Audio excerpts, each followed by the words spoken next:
All right, let's learn about some actions that we can take on lists. And this is very exciting because you can perform a lot of actions on lists. Now, we've learned about built-in functions, right? Functions that come with Python.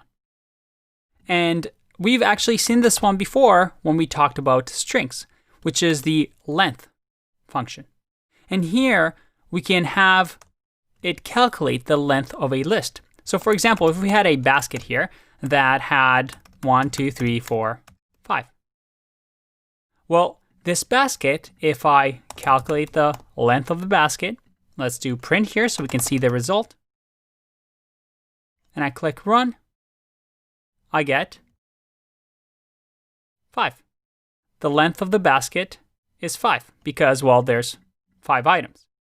Remember, a length is the actual length. It doesn't start counting from 0. It's going to do human length, which is 5. But lists get really powerful when it comes to methods. So instead of a built-in function, remember, a method is an action that's owned by something, and it's specific, let's say, to a data type. So if we go to list methods, you'll see that Python has a few list methods that we can use. And the way we use these methods is, remember, we just add a dot after a list. So let's have a look at some of them. First, I'm going to start off with the adding ones. So let's say in this basket, we want to add something to it, to the end of the list. Well, we can use the append. And remember, with a method, as soon as you write the dot, it'll tell you what we can use, which is very, very useful when you have an editor. So the first one is append. And if I hover over this, well, it just tells me appends an object to end. And in Python, an object is, well, everything in Python is an object. A number is an object, a list is an object. So just think of it as an item for now. So if I want to append, let's say 100 to the end of the list, and you know what? Let's add a new list here, and this new list will do the append for us. If I print the new list and I click run, I get none. That's weird. What if I print basket here? If I click run,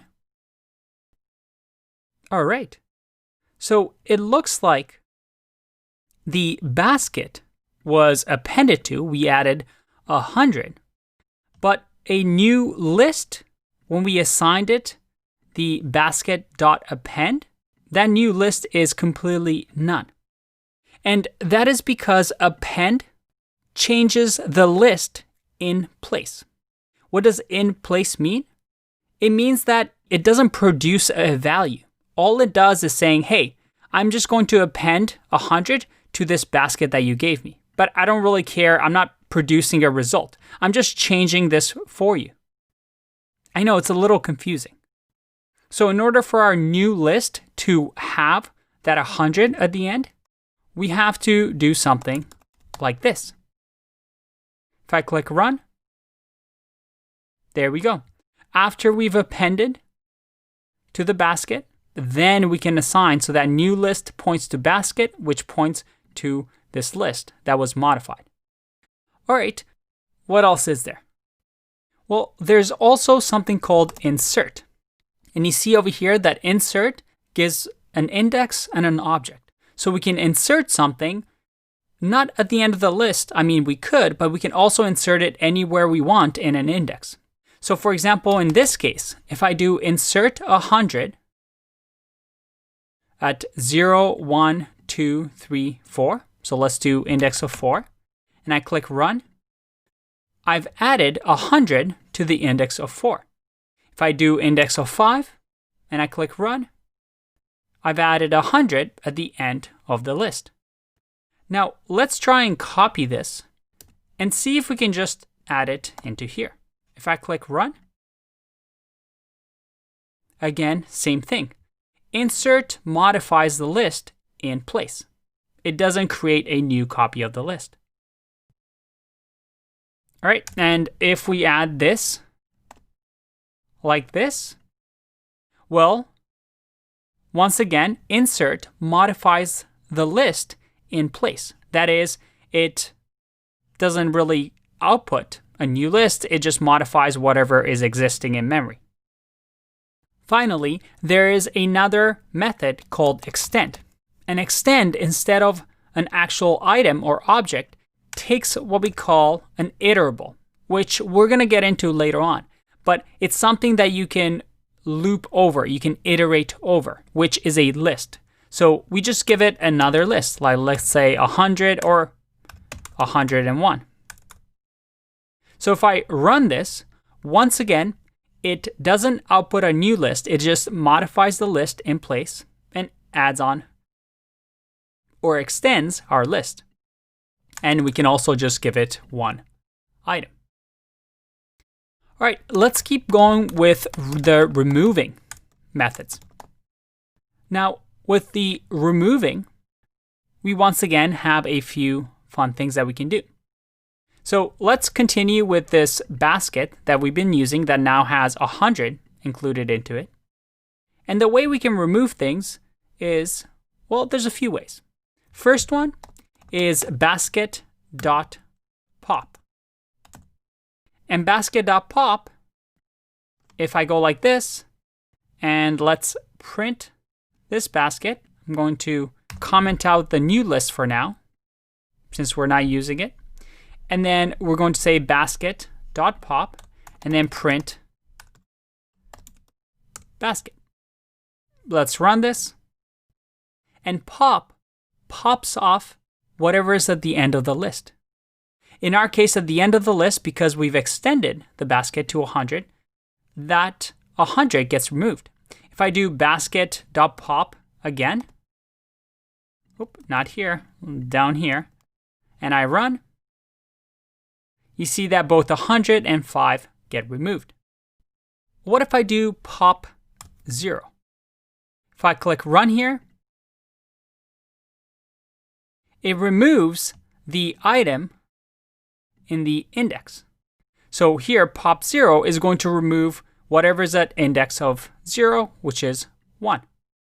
Now, there's also .remove. Remove, again, is we give it a value that we want to remove. So in our case, let's say we want to remove number 4. Well, if we run this, it's going to remove 4 for us. So remove, we give it the value that we want to remove. With pop, we give it the index that we want to remove. And just to see if this is working, let's add a new list here. And we'll say new list equals basket.remove. Add a new list here. See if that gets modified. Nope, it does not get modified. That means remove is working in place. It doesn't return a value. It just simply changes whatever list you give it. What if we do pop? If I run this, I get 5. Why is that? And this is something that you just have to get used to. Different methods do different things. For example, pop, the way it works is that pop returns whatever you have just removed. In our case, when we did 4, that is index of 0, 1, 2, 3, 4, it returned the number 5 for me. Even though it removed it from the basket, it still returned something. And the reason for others is that we got none. That is when a method doesn't return anything. It returns none, a topic we're going to cover shortly.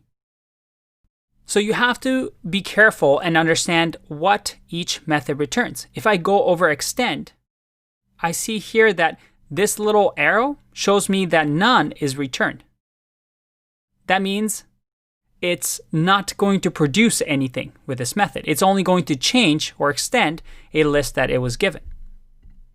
Don't worry if this is confusing. That's something that you're going to get used to as we get more and more practice. Now, the last removing method I want to show you is clear. And clear, as you might guess, If I click run here, well, this is none. But if I go to basket and I click run, the basket is empty. Clear removes whatever's in the list, completely clears it, just as the name suggests. All right, that was a lot, but there's still a few more. So let's take a break and I'll see you in the next video.